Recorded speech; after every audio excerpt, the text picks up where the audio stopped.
Is it true that millionaires are the loneliest people on earth? An amazing growth story of starting from her kitchen table to supply chains such as Costco and appearing on Dragon's Den. The Mapasaur. You're actually one of the first people that gave me the job. People give up after 3-4 times, so you went 19 times. Amen. I had no deal. You put the wrong email address on the business card. Because I'm the person that I am, I would go back and say why. Listen, we've got this. Are you guys ready?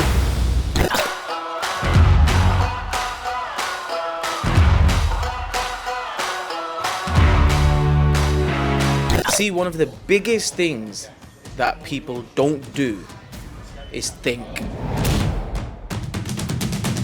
So one of the key things to remember, this is for everyone, is that what entertains you also trains you, and what you tune into, you turn into.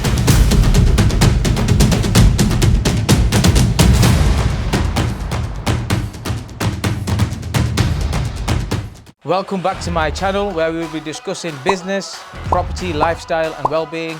If this is your first time you are visiting my channel, then please hit the like and subscribe button.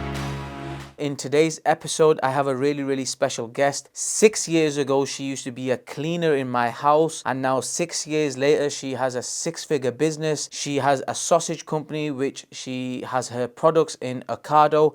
Ocado is one of the biggest online supermarkets in UK. She also has her products in Costco, and she's just hit a 7-figure deal with United Arab Emirates. I'm so happy to speak to her today about business, how she got to where she is today, and one of the big things which happened in her life was she appeared on Dragon's Den, where she pitched to the 5 dragons. So I'm going to speak to her about all this today. I was really, I went to my mom, I was like, Mom, can you imagine? Can you see him?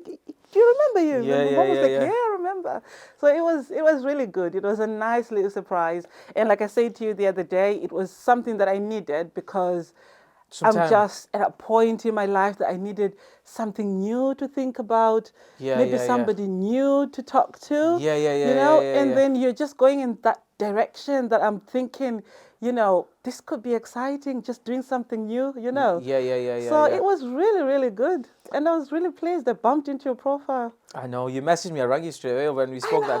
And I didn't think you'd pick up because I was thinking, oh, he's too big now. He's like... I'm not too big. Oh, geez. Have you seen the amount of coverage you've got? And I'm like, okay, I know I've only been on Dragon's Den, but this guy, he's talking about, buying that building and that building and that building. No. He's even going to pick up my call. No way. Stop it. You know what happens? Like certain people you have that connection for, you'll always have it. No matter if you become a billionaire or trillionaire, some people you will always have that connection. So it doesn't matter where you are. And I think we'll always need people. Yeah. We can't be on an island. You always need people. No, 100%. Is it true that millionaires are the loneliest people? I think they should go in the podcast. Is it true that millionaires are the loneliest people on earth? Yes, that's true.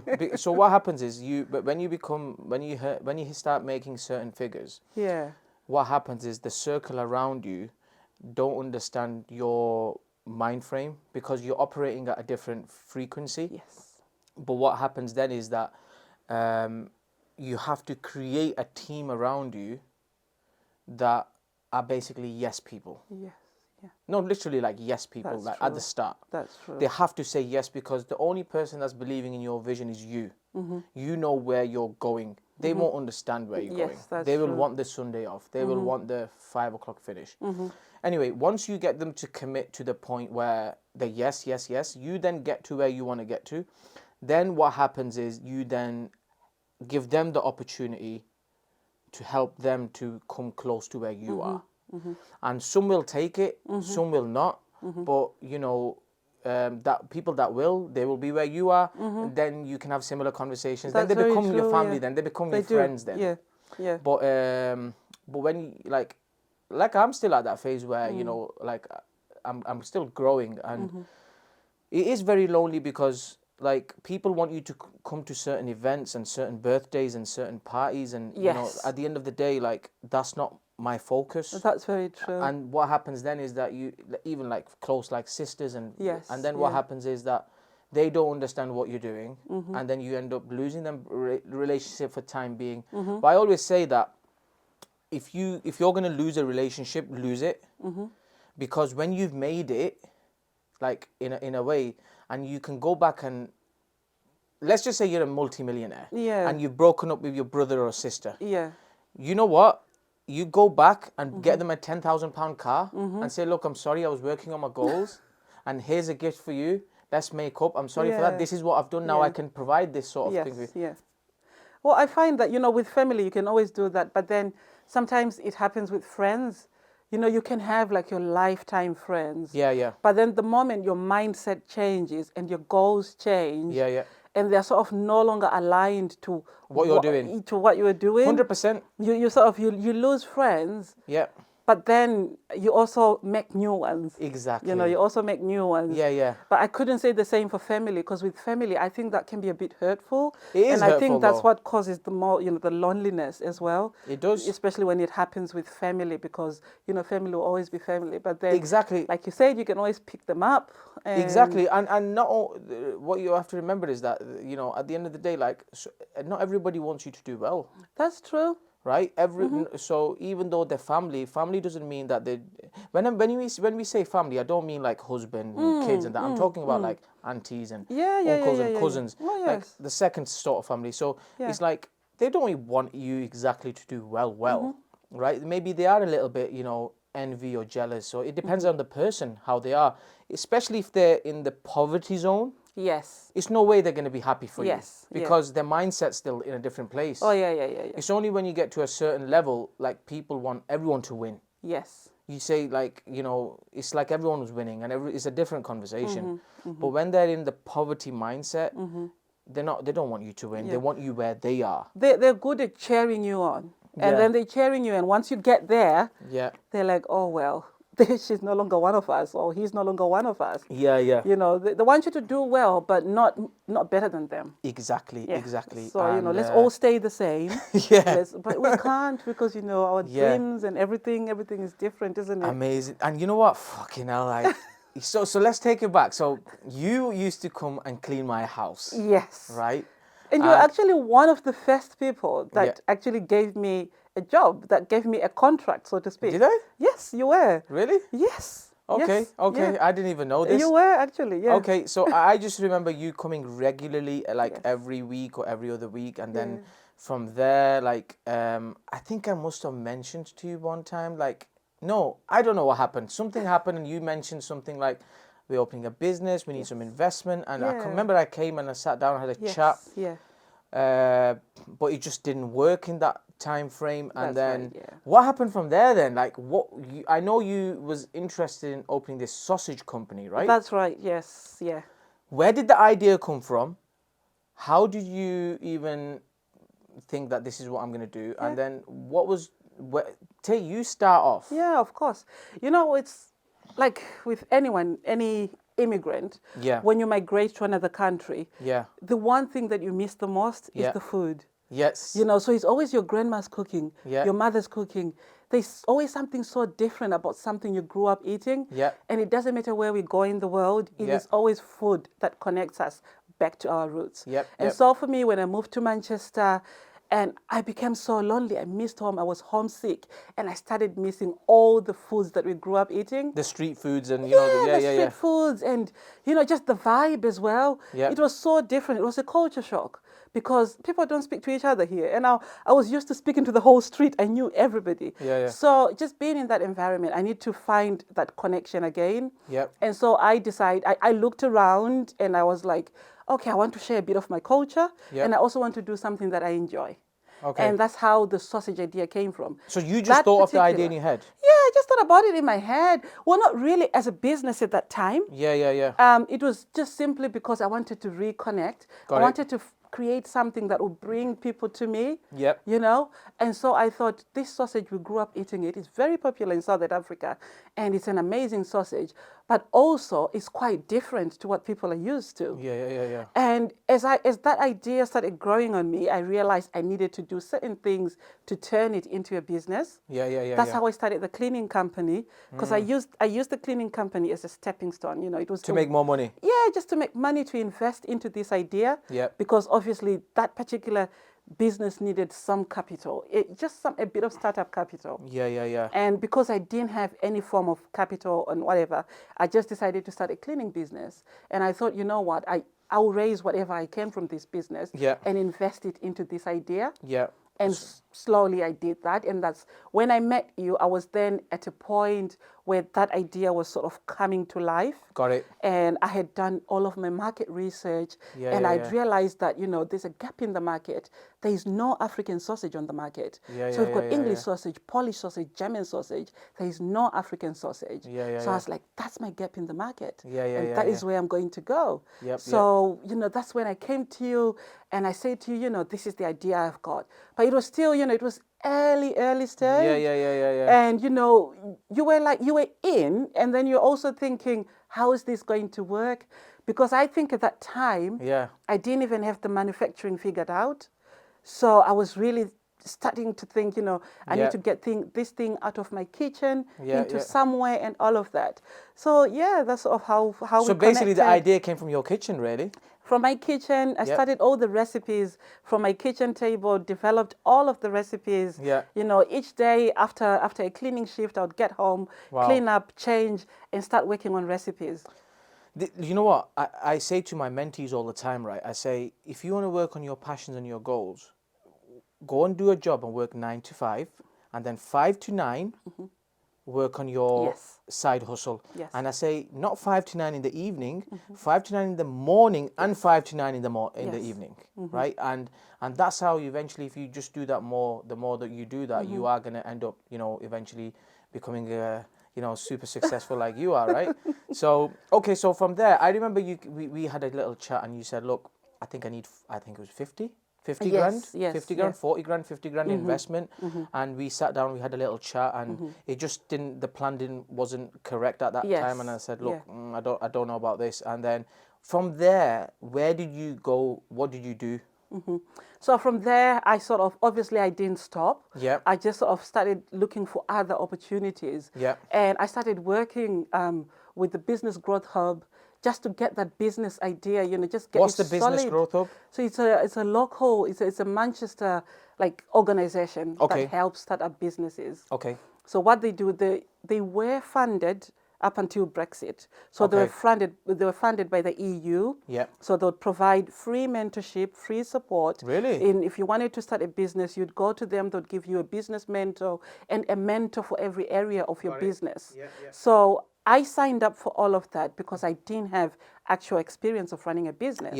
I signed up for that, and then it started becoming clearer what I needed to do and where I needed to go in order to get the funding, and also how the direction of the whole business. And so once I got that, it took me an incredible and unbelievable 19 applications for funding. Really? And getting turned down. It took you 19 applications to get funded? Yes. Wow. And every time I got a no, because I'm the person that I am, I would go back and say why. To just understand. And sometimes they'll tell you, and sometimes they'll just say, the computer says no.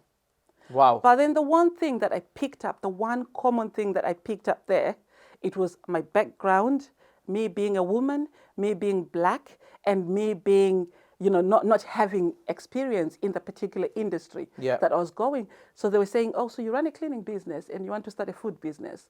Where's the relationship? So it was difficult to explain that I'm using the income from this business to feed into this idea. But this is the one thing, this is my passion. This is the one thing that I really want to do. So every single time I'd get a no, I'd ask why, I'd get a no. But I just kept going because I believed in this thing so much. I could just see it working. I admire 19 people give up after 3-4 times, so you went 19 times. And if you've been through an application for funding, you would know it's quite long. And they were all quite lengthy, and they needed lots and lots of information, business plan, cash flow, and all of this. But I kept going, because. And what were you applying for? I just needed a startup loan. A startup loan, 10, 20 grand or 25K. I just couldn't get that at all. Wow, okay. I couldn't get that at all. Nobody trusted me with that. Wow, okay. But in the end, I got to an organization. I don't think they're trading now, but they were an ethical lender. So they said to me, we don't lend to, to what experience is the idea, is the passion, is the whole package that we look at. And straight away we clicked because I ticked all of their boxes.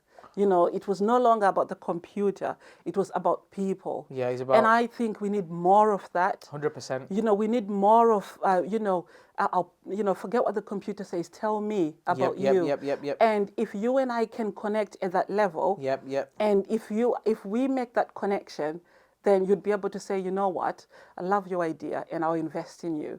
But the computer is simply ticking boxes saying that she's black, she's a mother, they would just come to me and say, there's no way you can run a business. You're best staying at home and looking after the kids.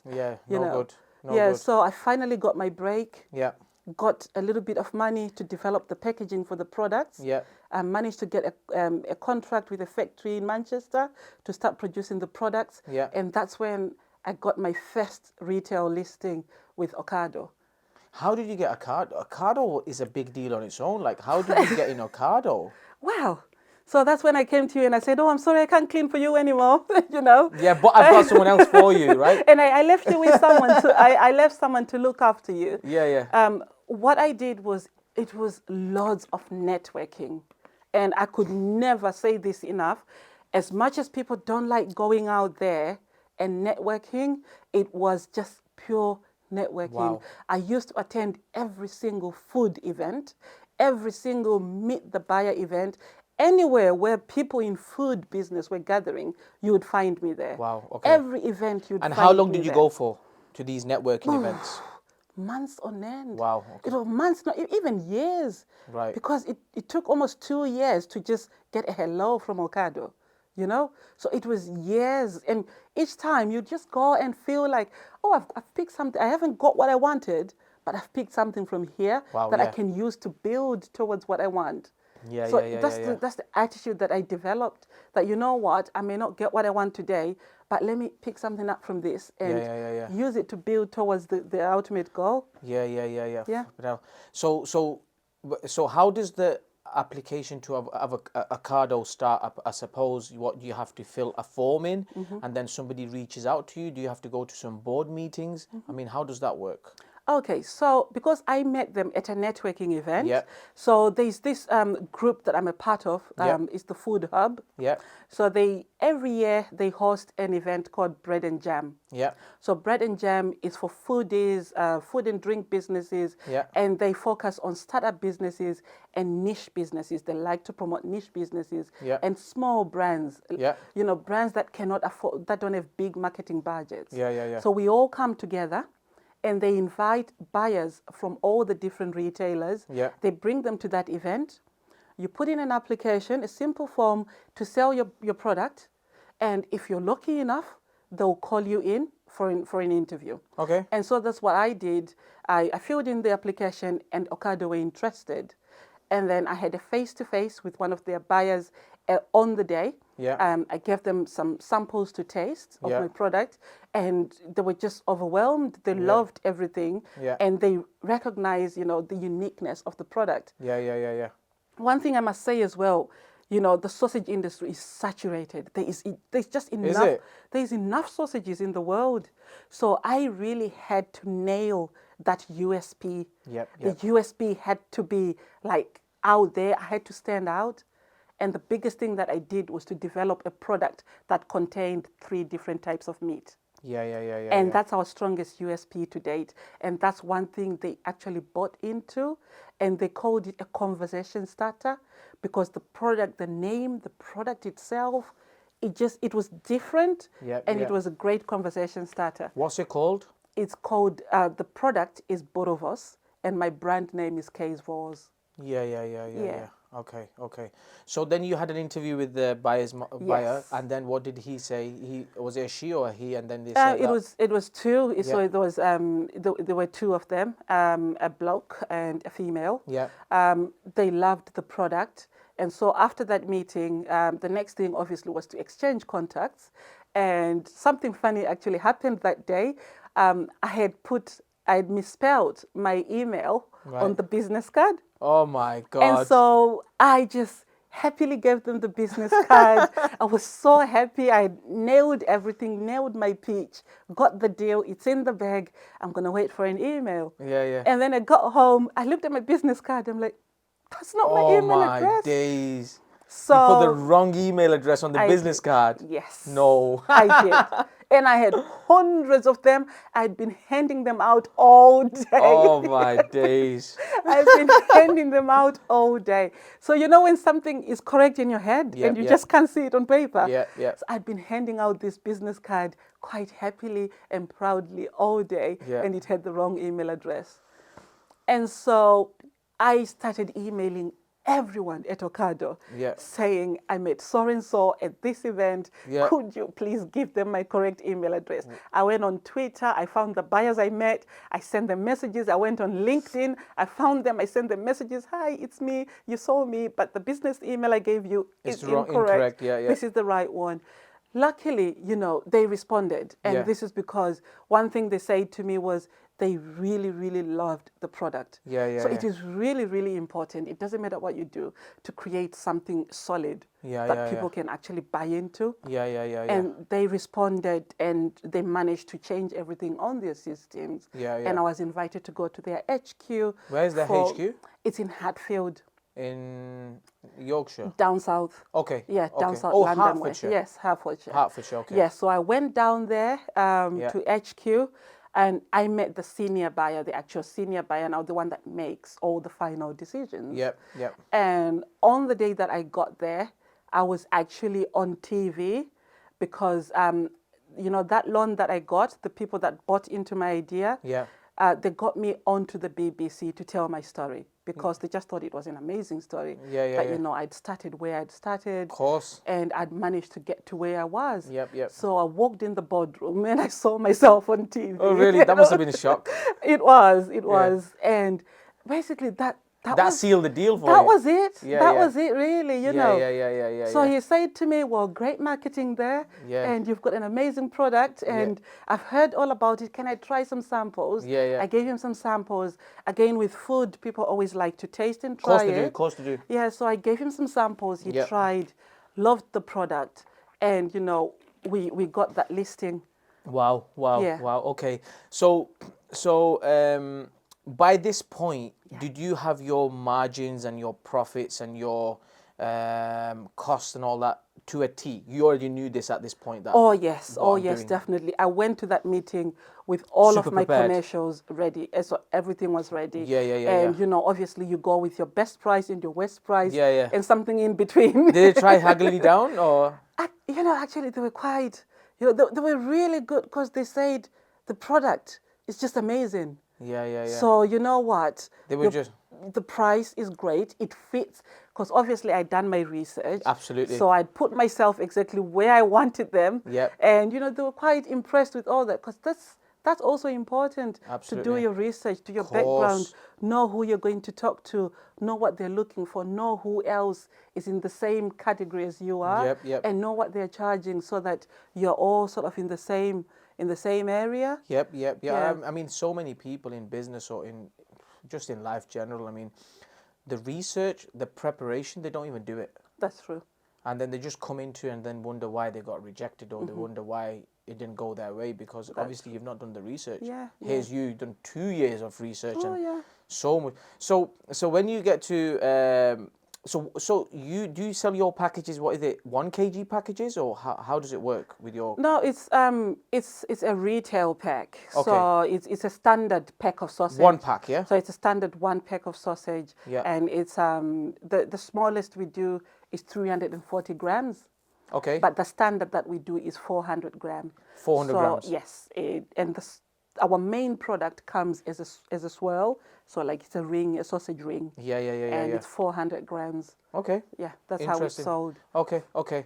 So Ocado then signed off for you. What was your first order? Well, before we got to the first order, Yeah. as soon as we confirmed Ocado, I went back to the factory Yeah. and I said, look, we've got this sorted. This is the start date and this is how it's going to go. Yeah. And fine, signed everything off. And then How one long did day, how long contract did they sign? well, with retail, Yeah. They never tell you how long the contract is going to be.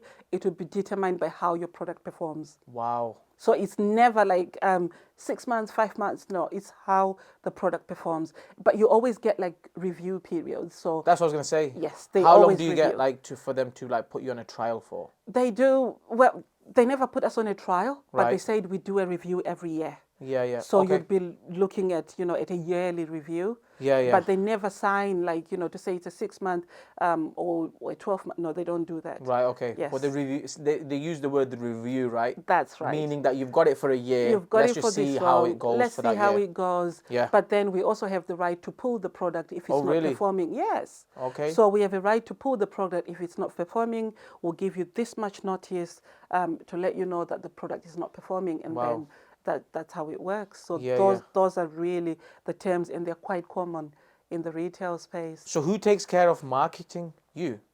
Marketing is built in the price. Okay. So what they do is they'll tell you that you have to invest so much in marketing. We want you to do promos. You have to run a promotion maybe 3-4 times a year. Yeah. So you have to build all of that into the price. Interesting. So you have to be really careful that you've got from them everything.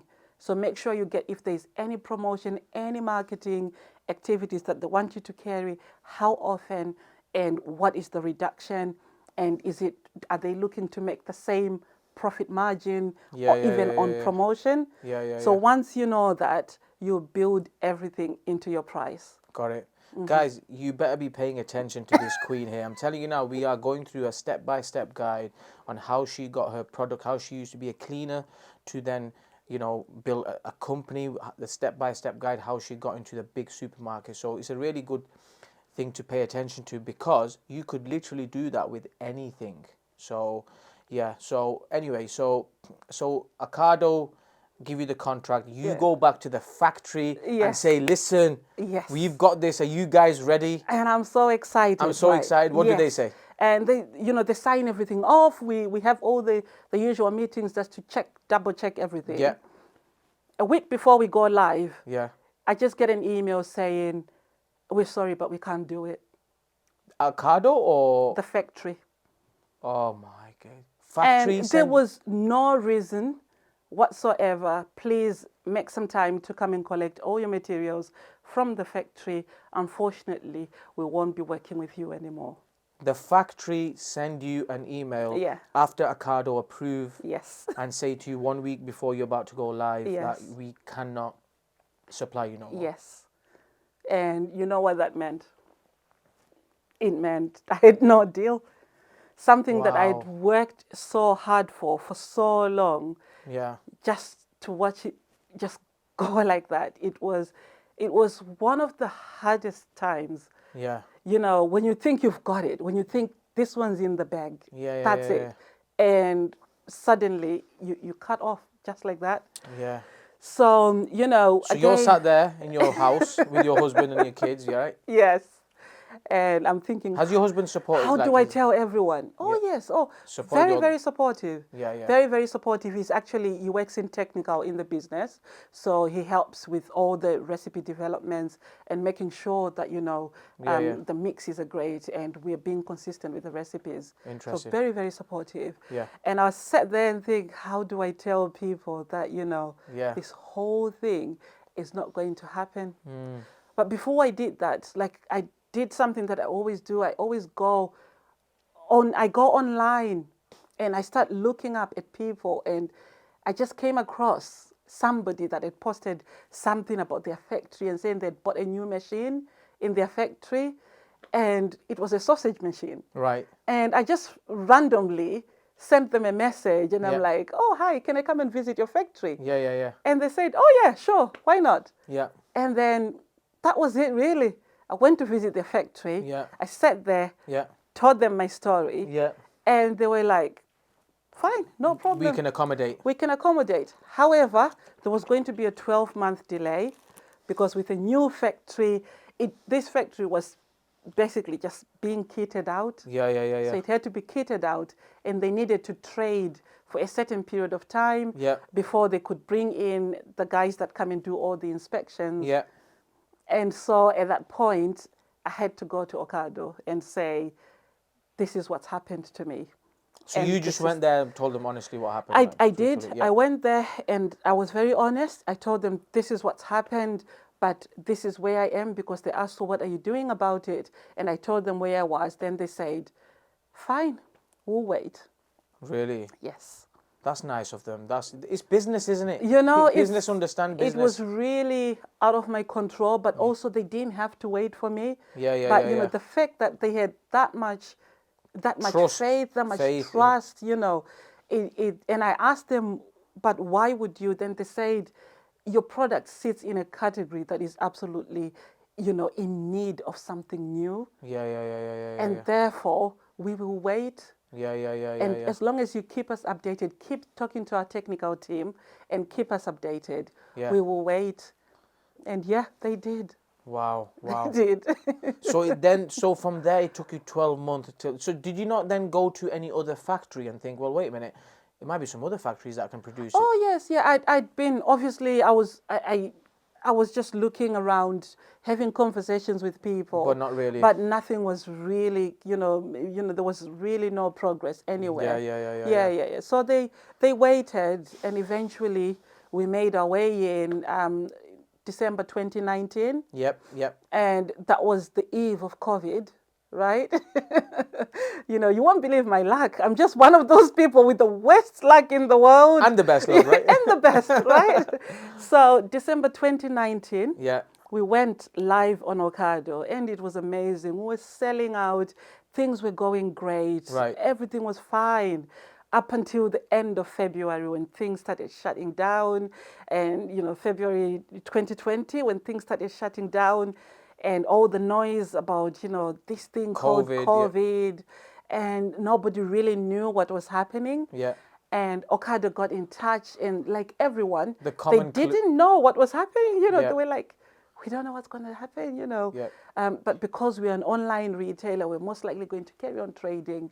However, at the minute, we just don't know what's going to happen. Right. So I think there was a period where everything shut down for everyone. Yeah. And that is when I sort of thought, you know what, I need to keep going. Yeah. And I pivoted my business online.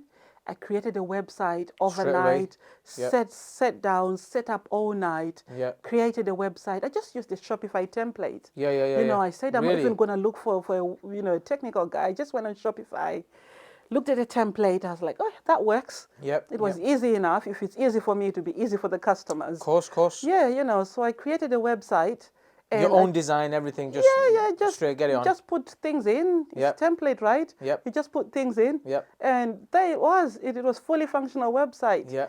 And I just went on socials, and I told everyone that, you know what, we know that things are shut, but if you still want to buy from us, here's how you buy. And it was incredible, Ibby. We picked up all the customers that were dropping off Ocado. They came through to the website. And that was the best decision I'd ever made. Really? Yeah. So did you... Okay, wow. So did Ocado... Did they stop then? Did they stop everything then temporarily? Temporarily, yes. Right, okay. Temporarily, and then at this point you thought, right, I'm going to get a website going overnight. Their customers start feeding into you. How do they know you've opened a website? They must have been following your product, or you must have done some marketing apart from... Yeah, we've got quite a huge following on social media. Okay. And I was also just actively, you know, talking to people. And I think during the pandemic, a lot of people went online. And people started really looking at the brands, you know, who are the people behind these brands that we buy from. So a lot of people, when they couldn't find us on Ocado, they would come and try and find us on social media. And they would always start by, we've been buying your product on Ocado. Could you? And I would send them a link to the website. So before I had the website, I would just say, oh, send me your details. I'll send you this. It was a bit fiddly doing it that way. Yeah, but when we had the website, it was amazing. We picked up all of those customers. And a lot of new ones as well. So throughout 2020, when it's COVID, peak COVID, common flu, we like to call it, right? What happened throughout that year? Busy, peak, going beautiful, yeah? It was very, very busy. Okay. It was very, very busy, and... Your factory was perfect. Everything was fine. Everything was smooth. The factory was running great. Yeah. And it was really, really busy. Yeah. And a lot of people, everybody became a chef. And everybody was looking for something new to cook, something new to eat. Yeah. And people that missed home, people that couldn't travel, Yep. a lot of them were just finding comfort in all of these foods from maybe they'd booked a holiday in South Africa. Yeah, so I will buy you South African sausages and just Wow. enjoy it while I'm here. Yep. So those are the kind of stories that we're picking up during that time. Amazing. And okay, so I seen you on Dragon's Den. Yes. You need to share that story with me. How did you end up on Dragon's Den, and when was it? At what point did you end up on Dragon's Den? Yes, yeah, of course. So the deal with Ocado sort of it Faded? It ran its course. Right. They came back on during COVID, and they were picking up some orders here and there. Yeah. But then it got to a point when we were coming towards the tail end of COVID. Yeah.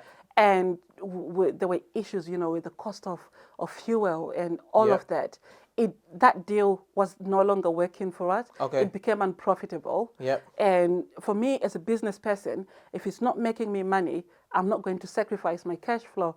So I realized that 100%. we're going in the red and it wasn't worth it. Yeah. Because, we were just donating product. And I'm like, It's no. not business, is it? No, it's not business. And so I walked away from that deal, even though I left that door open for whenever I could go back with either the same deal or something else. So that door is still open, but I had to stop it for a while because it stopped making profit. So you left him on good terms, right? Oh, yes, I did. How many supermarkets has Ocado got in UK, or is it all online based? It's all online and it's nationwide.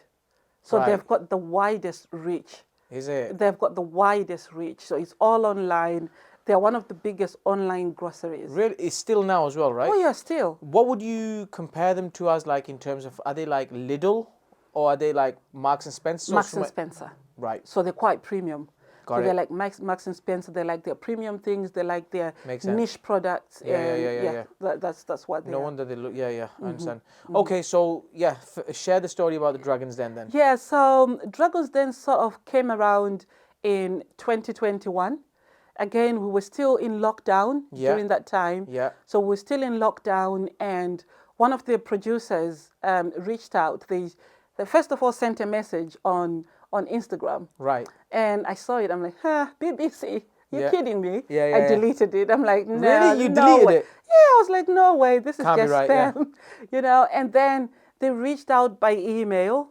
Again, I saw the email and I'm like, no way. This guy's too persistent. Yeah. And I ignored it again. What were they saying though? They were just saying, hi, we've just noticed your brand and I'm doing some research for Dragon's Den participants for this year. Would you like to take part? We're really interested in everything that we've seen about your brand. Yeah. And it just felt too good for me. I was like, no, I don't think I'm at that stage yet. Yeah. Until they actually reached out by phone. Really? Yes. That's when it sank down like, this is real. Right, yeah. So I had a discussion with one of the producers and they sort of said, what, would really love you on the show if you're looking for investment or if this is something that you would like to do, we can have a discussion. Yeah. And you know what? I'm a yes person. Yep. I try things and I will try everything as long as it looks good to me. Yeah. And as long as it aligns with my vision, aligns with my goals. Yeah. And it's obviously if it doesn't ruin my reputation, Yep. I'm going to say yes. Yep. And so I said yes. Yeah. And the process started. And trust me, the 3 minutes you see on TV, that is like months. Really? Yes. So much goes into it. Behind the scenes, they do lots of due diligence. Okay. And they tell you to own up. If you have any skeletons in your closet, put them right there because we're going to find them. Yep. So, you pretty much, and you must be willing as well to disclose some information. Some information might be personal, but you must be willing to disclose all of that information. At one point, I Like found what sort it of information? Like a little bit too intrusive, you know. like what sort of what sort of deep questions is it? What's the worst question that they can ask you? Like for example, like The worst question. no, I don't mean like as in like the worst. What I mean like what's the most like private question that they say leave your skeletons on? Like what? Well, you know, there are things like, you know, if you've if you've defaulted, or if if you've defaulted on anything, or Bankruptcy and that sort. yeah, Right. bankruptcy, or anything that's not pretty much in the public, Got it. that they need to be made aware of, Got it. and Got it. and all of that. So for me, because I'd already been on this journey for a while, Yeah. I sort of got used to speaking about my financial status. Yeah. Yeah. And so, it was the first thing I said to them. I said, look, I've gone through this so many times. Yeah. Yeah. Yeah. And, and this is what happened. Yeah. And at one point, I was even on a debt management program, because I'd maxed out all of my credit cards, Yeah, yeah. trying to get my business off the ground. Got it. Got it. And even that wasn't enough. I still needed more money. Yeah, yeah. But because I'd sort of messed up my credit rating, there was nobody now who was willing to talk to me. Yeah, and yeah. so I had to come clean on that as well, and say, look, I'm on a debt management program, and this is how it's going. Got it. And this is what I'm doing with it. So they want to know everything, like if you Every single thing. right. Okay. Every single And that's thing. the process of getting on Dragons, then, right? That is the How long is it? process. What is it like? You have to fill in an application form, or you have to speak? Is it like an interview process? Both. So they do both. You have to do a 60-second pitch, which you do on Zoom, because then, obviously we're in lockdown. Yeah. So I did my 60-second pitch on Zoom. Yeah. And then after that, they'll come back to you and say if you're going on to the next stage. But also there's loads of paperwork to fill in. Yeah. Because they'll just be gathering loads and loads of information. Yeah. And you also have to disclose your business financial status as well. Everything. Everything, really. So every single thing, like pretty much your costs, your expenses, everything. They just want to know everything. Yeah. Okay. So once you went through that process, then when did they tell you like you're definitely coming on Dragons? Then when did they tell you that? They told me like just a week before my actual appearance. So they filmed everyone. Yeah. So they selected loads of people, I think, Yeah. for filming. They did all of the filming, and by the way, the filming takes the whole day. So it's like a 6 a.m. start. What? Yes, it's a 6 a.m. start, so you have to be at studio that early in the morning. Flipping hell. And then there's a chance you will spend the whole day there. There's a chance you'll really spend the whole... But they do look after you. Yeah. You're well looked after. And I was a bit unfortunate again, my luck. I went on the first day, spent the whole day there, only to be told, unfortunately, we can't film today. Wow. So I had to go back and wait for another date. I wasn't even going back the following day. Really? So I had to go back and wait for another date to be recalled. Wow. And that was a bit annoying because my table and everything, it was full of perishable stuff. Right. That again had to be gotten rid of. Yeah. And then wait for another date to go back in. Talk about what that does to the nerves as well. Yeah. So where did you go? Was it in Manchester? Or was it Manchester. Manchester? Yes, okay, Manchester. so they shoot in Manchester, They right? do, yes. Okay. And then, so you went back, so you went, again, I suppose you got a date, and then you went 6 a.m. again to Dragon's Den? Yes, yeah. And this time, I suppose they... Yes, this time they were ready for me. Yeah. And I got on, and, the... Always... Is it real, though, when the lifts come up or the doors open? What is all that about? That's a secret. That's a secret. Oh, my God. Yeah, the lift moves. That's all I can say. Yeah. That's all I can say. That's all I can say. So, I went on, Yeah. but, right throughout the day, Yeah. you're always speaking to someone. Like, And who's someone? Like, you mean the... There's always a member of staff around. Right, okay. There's always a member of staff around, but you're not allowed... as soon as you confirm that you're willing to participate, Yeah. you are not allowed to reach out to any of the dragons. Got it. Try by all means to avoid them. Yeah. If you end up in the same room with them, make sure they don't notice you. Yeah. And you just... Really? Yes. Okay. Because it has to be completely something Yeah. new to them. Got it. So you try by all means to avoid them and all of that. Well, yeah. it makes sense. That makes sense. So even when we were there, you'd always have somebody accompanying you. Yeah, yeah. And if they see a dragon, say, "Dragon!" They will shout, say, "Hide!" Yeah, really? Is that the... Not really. But yeah, they would always say, you're not supposed to see them before the show. So you always have somebody, talking to you and also just checking because they know that, it can be quite stressful. Of course. So there was lots and lots of support just to give you, just mental support, emotional support, just to make sure that you're coping with everything. There's lots of support before the show, during the show, Really? and even afterwards. Well, that's good of Dragons They give you lots and lots of support. Yeah. Well, okay, so then when you went on, you pitched to them, I suppose. How long does that pitching session take? Because I know they probably show minutes. It took nearly an hour. So you stood there for an hour in front of the five dragons? Yes, I was there for nearly an hour. So you get in there, you do your pitch, your 60-second pitch. Yeah. And then normally, they start talking through things. Yeah. And, a lot of the stuff is quite heavily edited. But you do discuss your pitch in detail. Right. Going through every single point. Yeah. And they'll also be making sure that, they've really understood you. They know what you're after and all of that.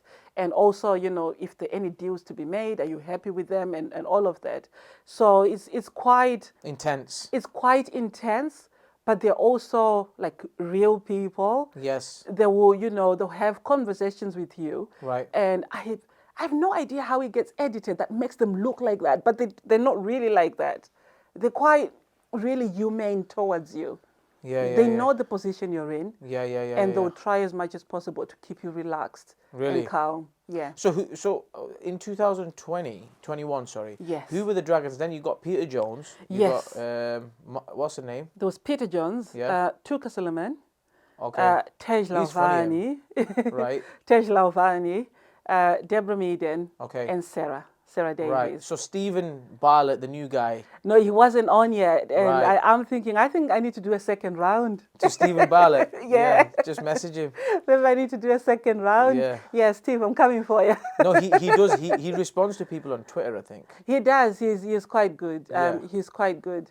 Yeah. But, I must say, when I went on, I found out like the day before my pitch that Tuka Suleiman didn't eat pork. So he wasn't going to taste my products. And so that's that. Deborah Meaden, vegan. Really? Tej Lauvani just turned vegetarian the Thursday before. Right. Yes. And Peter Jones already invested in a sausage business. Wow.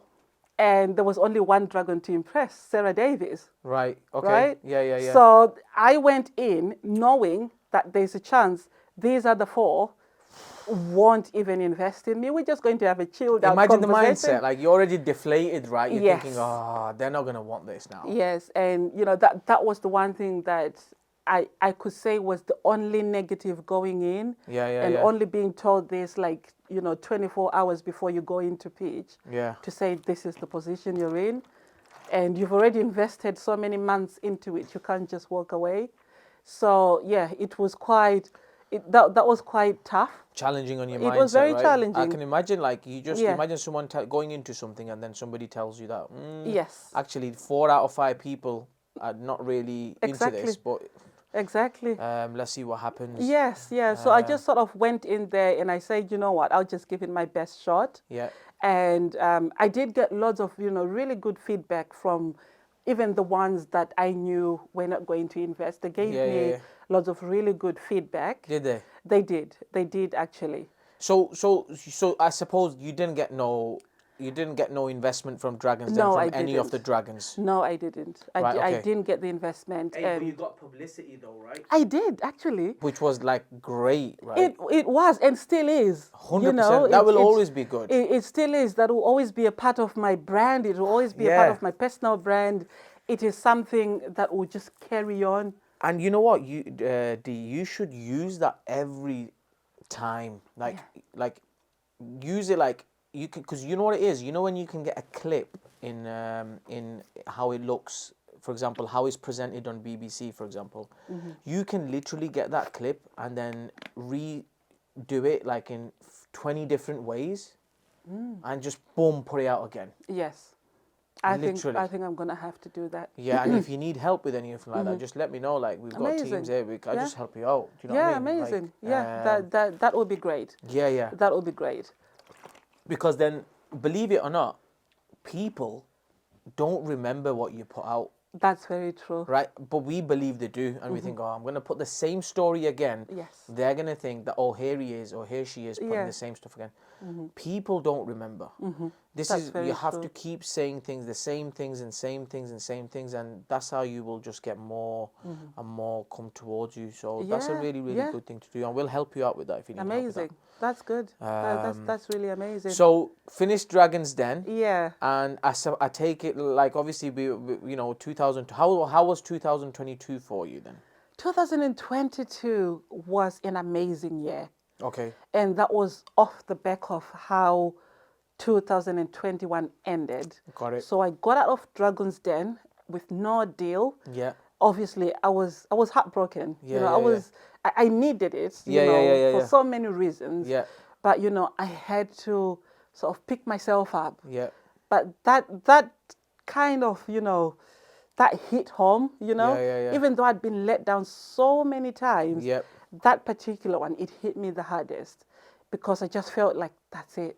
And, being humiliated in front of millions and thinking everybody has seen me walk away Get with rejected. nothing. And I didn't even know what that meant, And I think that is why it was so important to have someone on hand to speak to after the show, because I didn't know what that meant. I didn't even know if people were going to see me the same way.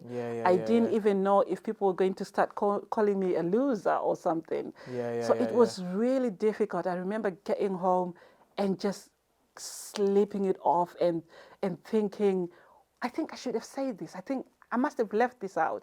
I spent days and days kicking myself until one day I just said, you know what, I need to snap out of this. This dream is still very much alive. I need to find ways of getting this where I want it. And I just went into my contacts. And I started going through my contacts list. And I got to Costco. And I was like, oh, I've had a conversation with these guys. Any other day, I don't think I would have spoken to Costco because I didn't quite understand them at the time. Got it. And I didn't quite see my product there at the time.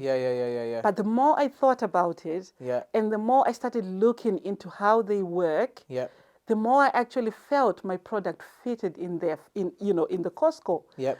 And I contacted them. I reached out to the buyer, and that was it, Ibby. He was like, yeah, we'll list you. We are ready, and can you be ready in 3 months? And I was very honest. I said, I'm not sure.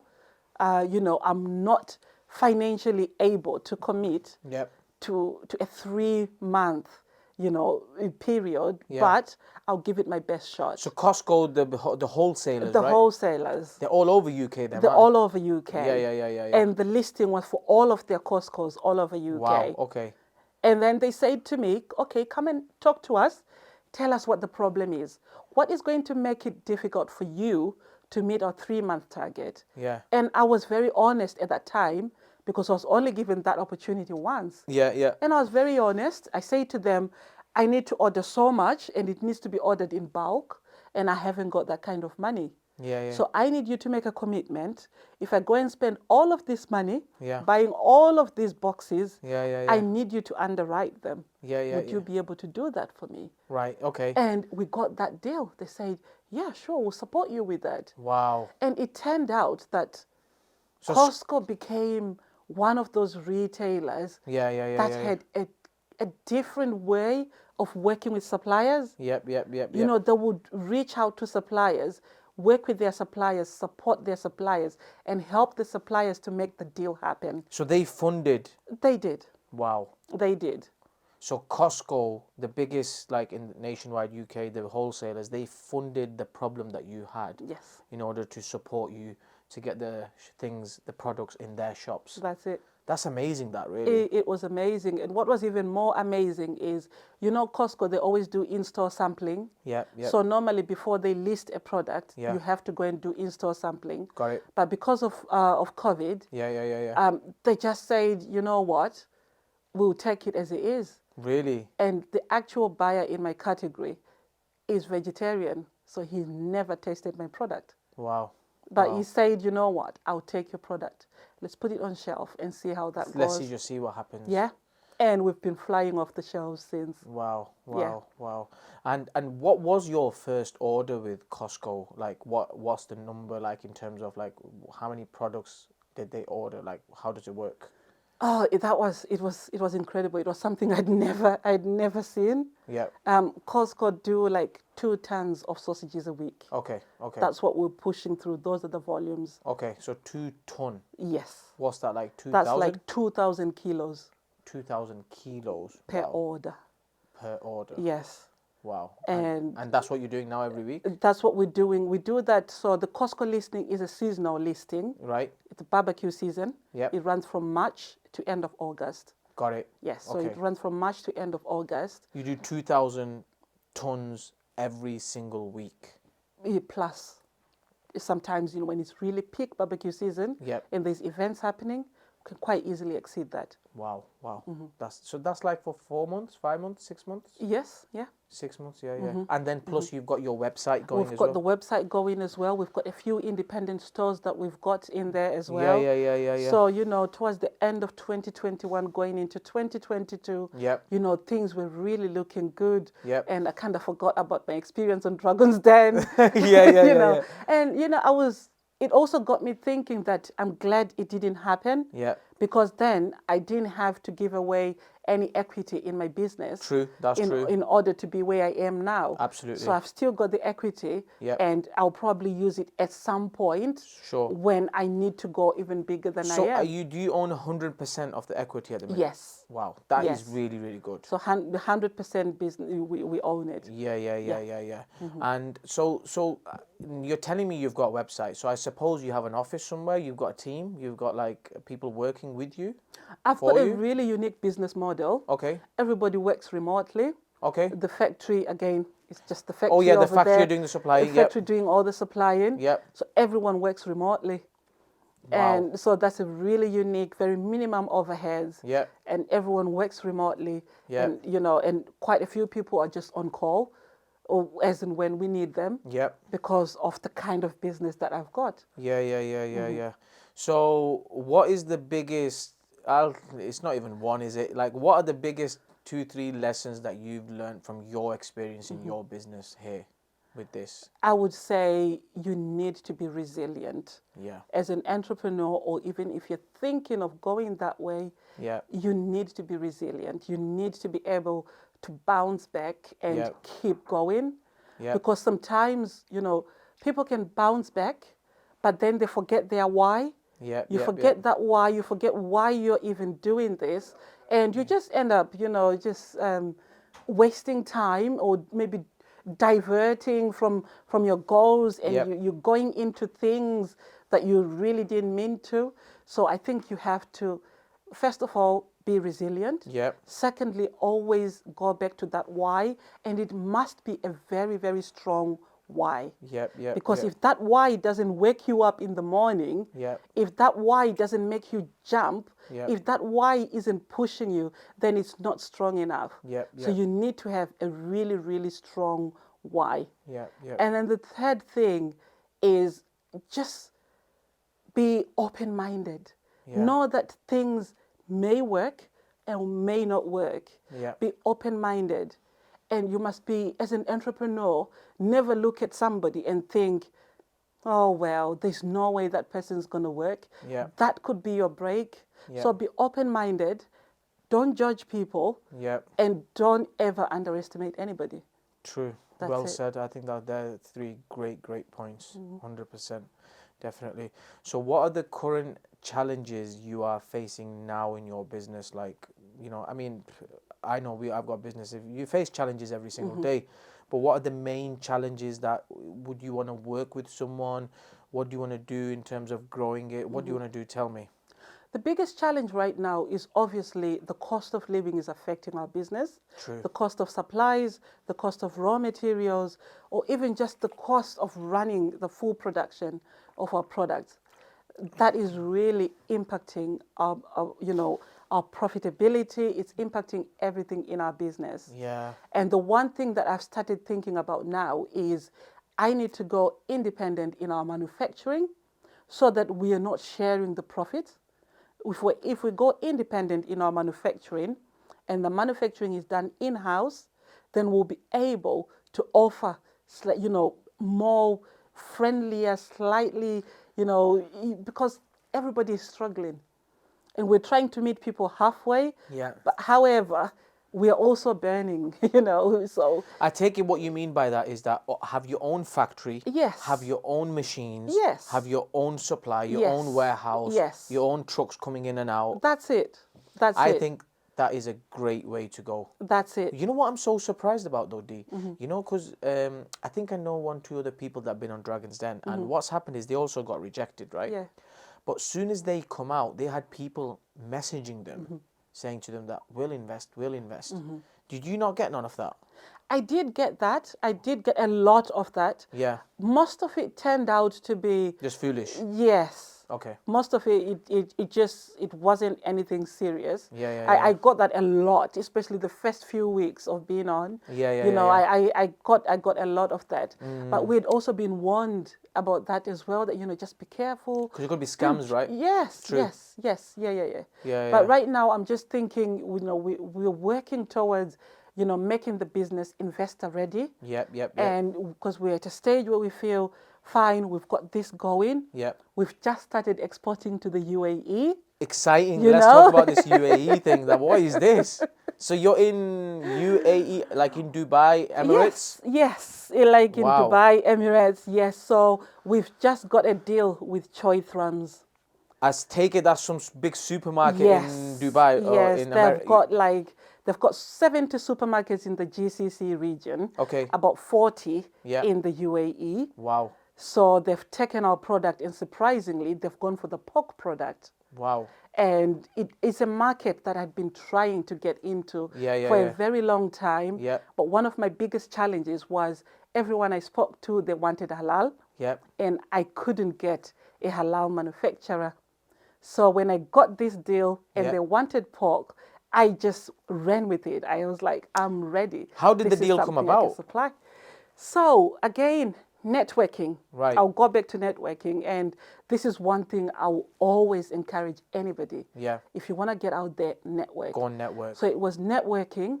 I came across the Department for International Trade. Got it. I've got a personal advisor whom I work with on Yeah. the business, and they're scouting for opportunities for us. Right. So every time there's an opportunity in my industry, they throw it my way. Yeah. If I'm interested, I go for it with their full support, and they support me. So I pitched to Choi Thrums last year. They did a virtual trade mission Yeah. to the UAE Yeah. because nobody could travel at the time. Yeah. So we did a virtual mission, and I pitched to the buyer online, spoke to him online, and because he reached out to me. Yeah. He just really wanted to know the commercials, really, like how is it going to work Yeah. price wise, but he had already bought into the whole idea, Wow. So again, it was through networking and through working with the Department for International Trade. It's all free. Yep. You don't pay anybody. Really? This is all government money that's just set there, and people are not using it. Wow. Yeah. Wow. So if someone's got a product, or if someone wants to get to like something like international with their products, what would you say I would say get in touch with the Department for International Trade. Yeah. Look up your local office where you are based. Yeah. Send them an email. Yeah. Then they'll direct you to your close contacts who you need to speak to. Wow.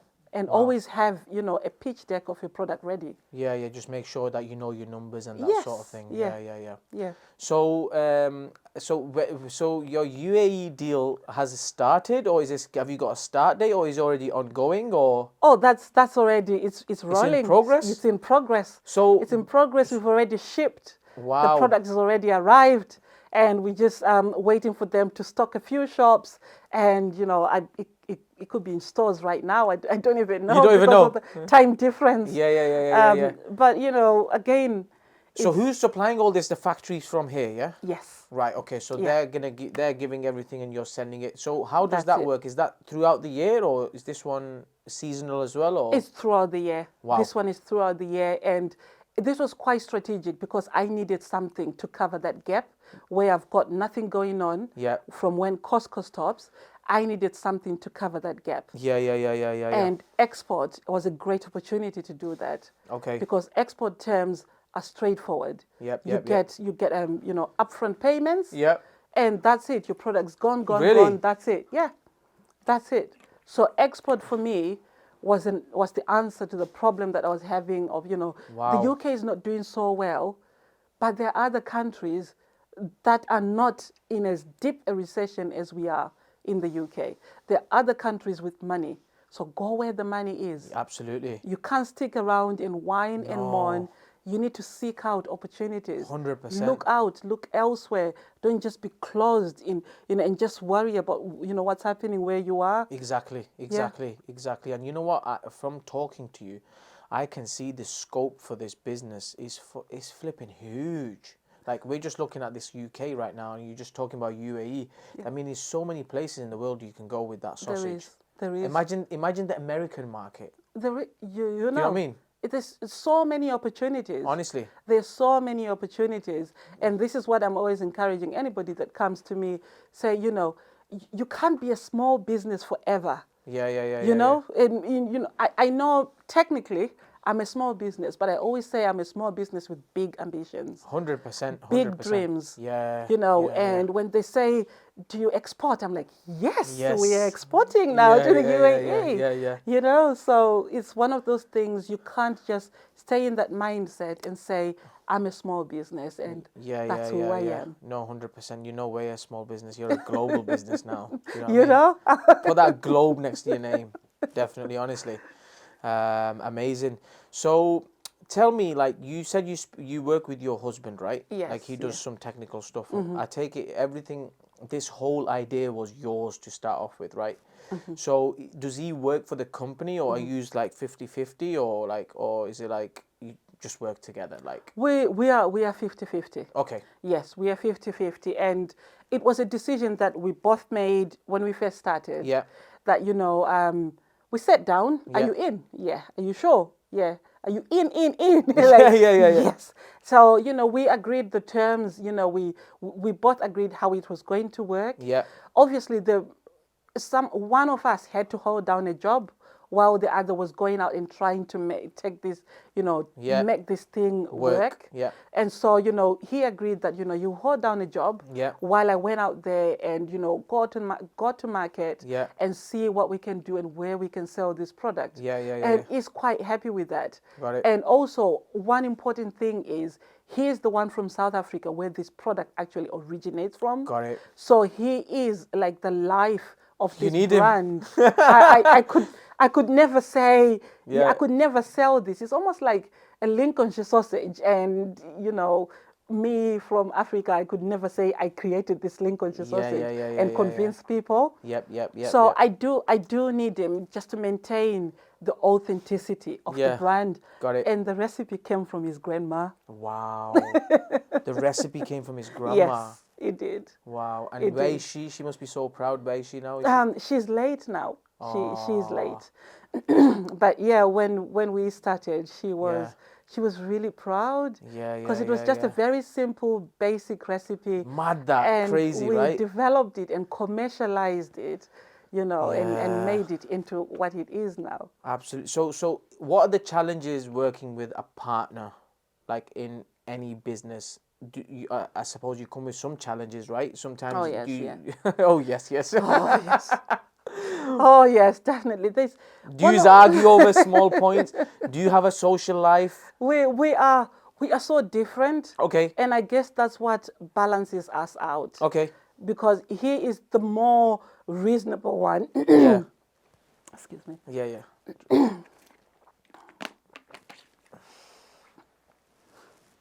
So he is the more reasonable one. Okay. he takes time to think things through. Yeah. I think on my feet. Right. And sometimes I don't make great decisions. Right. But then he is always like, I'll take it away. And I'm like, there's no time for that. We've got to make that decision now. Yeah. And so that is where we clash. Is like, you're making rash decisions. But then when it works, like, oh, damn, it worked. We did. I'm like, no, I did it.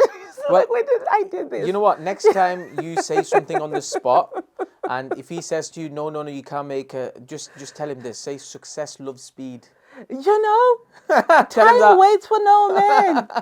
Time waits for no man. So, you know, so because we are so different, that's how we complement each other. Yep. And, you know, there's certain things that he's responsible for. For example, I don't like reading. I don't like reading through like contracts. I just nobody does. I just don't like reading. And he does that patiently. If I do, I'll miss things. I will miss things. Yeah. But he does that patiently, and he will read through. He'll comb through terms and conditions. He will read it through, and all of that. So that's his strength. So you complement each other in a perfect way. That's we do, and you know, it just works perfectly like that. How are your kids? Like, oh, kids are great, and he loves doing the school run as well. Hey? Yes. Okay. He loves doing the school run. So he's like, oh, I'll do the kids while you do that. I'm like, amazing. Kids are great. Yep. Very much a part of the business as well. Are they? They love the business. Always talking about it to their friends. Yep. And I can see that they're becoming entrepreneurial, you know, they're in their own way. They're following mum and dad's footsteps, right? You know? Yeah, like the youngest, she's always trying to sell something. Really? She is. How old is she? She is always trying to sell something. She is 8. Wow. Was she selling sweets?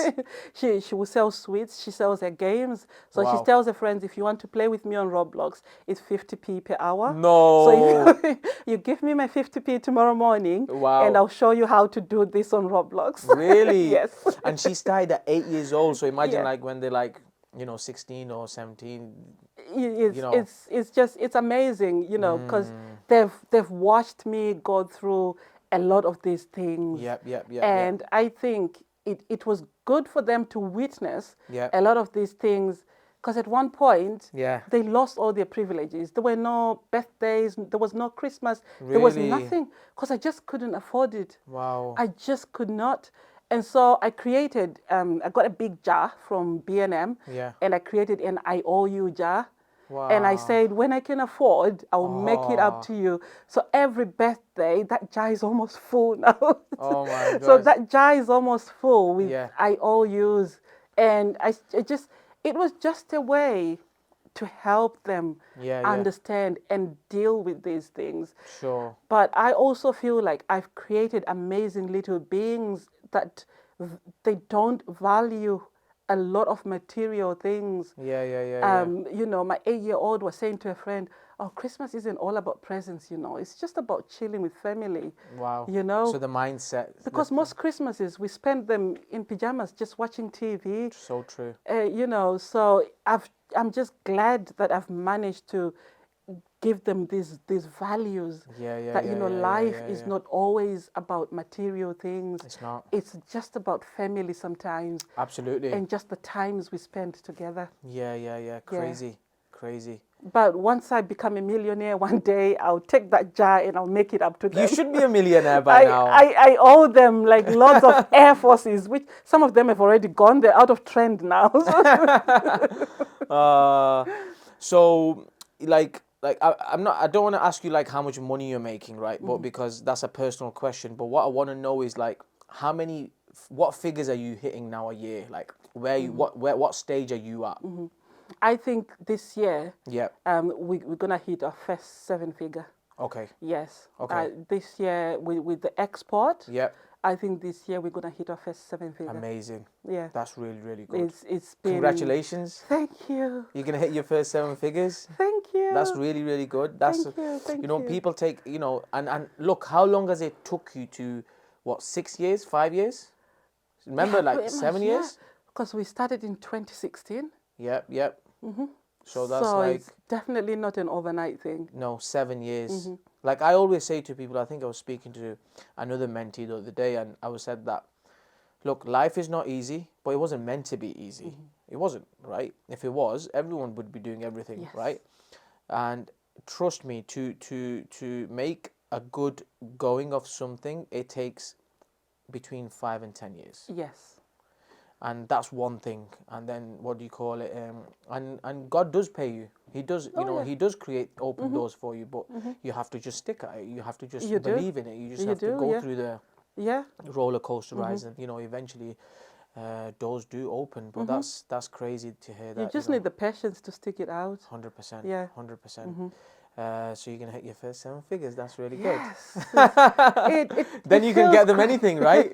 Well, I don't know about that because obviously, when you get to that stage, you're sort of thinking, what's next? Yeah. And obviously, one of the reasons why I'm doing this is because I want financial freedom. Yeah.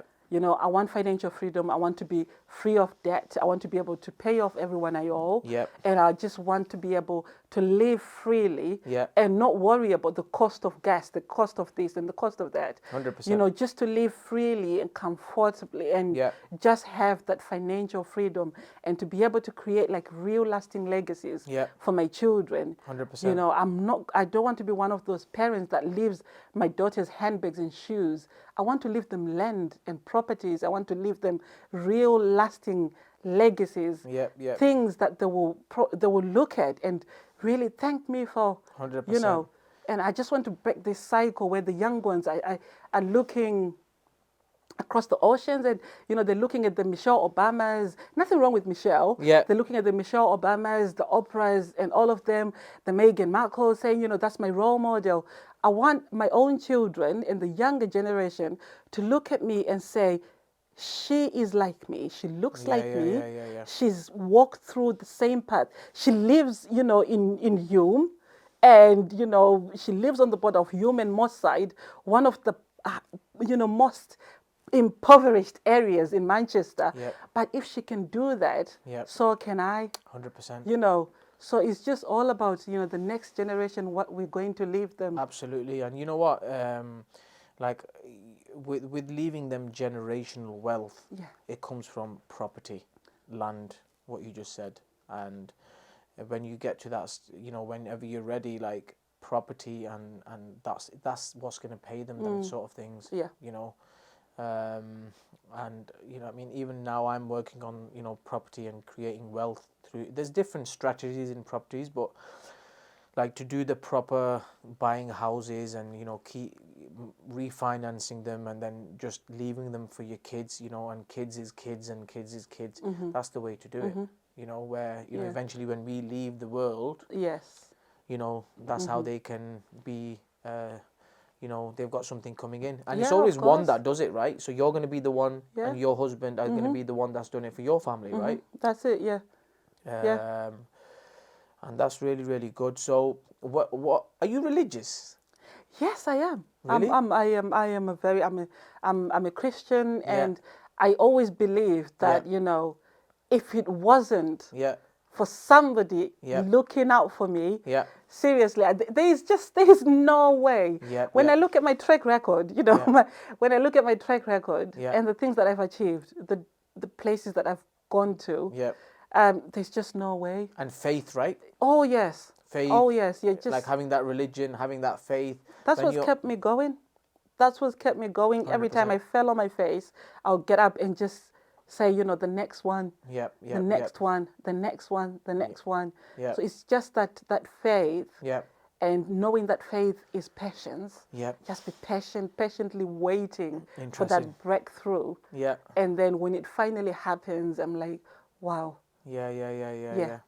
And okay, so I have a few more questions. So, what is your purpose in life now? My purpose now is just I'm thinking. I look at my children. I look at my girls. I've got 2 girls. I look at my girls and I think I want to make this world a better place for them. So everything that I'm doing, I want to be a role model for them. I want them to look at me, to look at the work that I've done. And I want them to be proud. Yeah. And I also want to be able to follow in my I want them to be able to follow in my footsteps. Yeah, yeah. So right now, as much as I cannot single-handedly make the world a better place, Yeah. I'm doing what I can in the community, Yeah. just to make sure that the communities I live in, Yeah. the people around me, Yeah. anybody that I can influence, anybody that I can speak to, anybody that I can reach, Yeah. I just want to live a little bit of sunshine, Yeah. just there, and just to remind somebody that, you survived COVID. Yeah, yeah, yeah, yeah. Look at you, you're here now. Because I think we've become very, after COVID, we all sort of detached ourselves from each other. Yeah. And we're trying to find our way back to reality. Yeah, yeah. But some people don't want to come back to reality. They would rather stay where they are. Yep, 100%. So I am trying, by all means, to make sure that my children can see the good work that I'm doing. Yep, yep. And just be able to follow in the footsteps. Just a simple thank you where it's necessary. Yeah. A good morning and good afternoon. Yeah. Thank you, excuse me, sorry. And all of just the basic things, the basic rules of life. Yep. Because so many youngsters out there, they don't respect that anymore. Yep, yep, yep, yep. But if I can do that just to a few people and get that, vibrate through my network, then, I would say, that's it. Yes, yes, yes. Why do you get up every day and do what you do? What is your why? Oh, my children. Nice. I do it for my children. I do it for my children, and also because I don't want them to grow up the same way that I did. Yeah. I'm breaking the poverty cycle. It ends with me. Yeah. It ends with me because I grew up in poverty. There's no way I can live the same for my children. Yeah. Yeah. So I'm doing this for my children, and I'm saying to them, look, this is what it takes. It's hard graft. Yeah. But I'm making it easier for them so that when they have to walk through those doors, Yeah. They'll say, oh no, your mom started this thing that if you do this, it makes it easy for you to go to a retailer. Yeah. Or your mom started this thing that if you do this, it makes it easy for you to do this. Yeah. Your mom's got a connection that if you go and speak to that person, it makes it easy for you, because we are who we are. Yeah. And we have to create these opportunities. There's this, I know it sounds cliche, but ethnic minorities are still at a massive disadvantage. As much as we've been talking about it forever. However, we don't go in victim mode. The moment you go in victim mode, we will spend all year chanting statements and not acting. So I don't go in victim mode. If I walk in a room where they say there's a minority, in my head, I'm actually the majority because I'm representing everyone who's not here. Yes. And everyone who's not here is like 10,000 people that are not here. So it might be just me in that room, and you think I'm a minority, but I'm the majority. So that's my mindset. I never go in victim mode. Yep. That is an amazing statement. You know what? That is so, so good. Honestly, I swear to God. When you have been going to networking events or you've been in meetings and stuff like that, have you ever suffered any sort of I wouldn't say racism, but I would say when you can tell that, I've lost this deal because of the color of my skin, or I've lost this deal because they haven't respected me enough, or have you felt like that in the game of business? Oh yes, and so many times. The very first time I went to meet a mentor that had been organized by mentor? Yes. Yeah. That had been organized by the Business Growth Hub. Okay. He was a bloke, and he knew everything manufacturing. He knew everything about the food industry that I was trying to get into. Yeah. And he said to me, quite, just in my face, there is no way a woman like you. Right. You see, there is no way a woman like you can go in this industry. Wow. You will be naive to think that. Is that what he said? Yes. And he said to me, you're better off staying at home, in your home, looking after your children and cleaning. Blimey. That's what you're good at.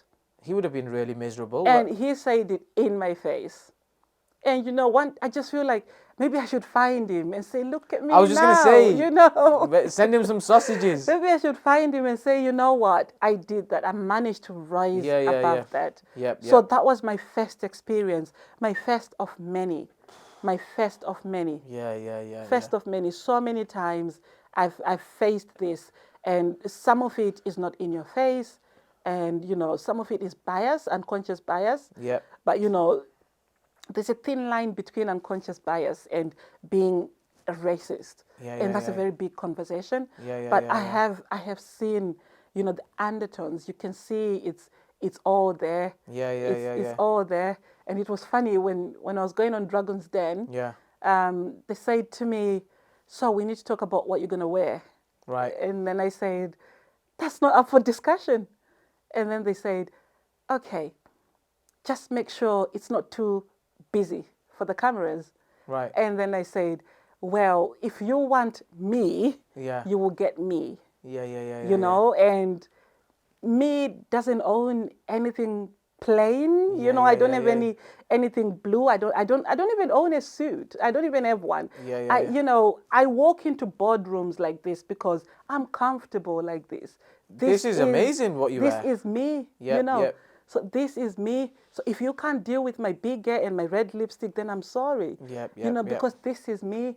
So in the end, they say, you know what, it's fine, you know, but I could tell just the fact that we were having that conversation.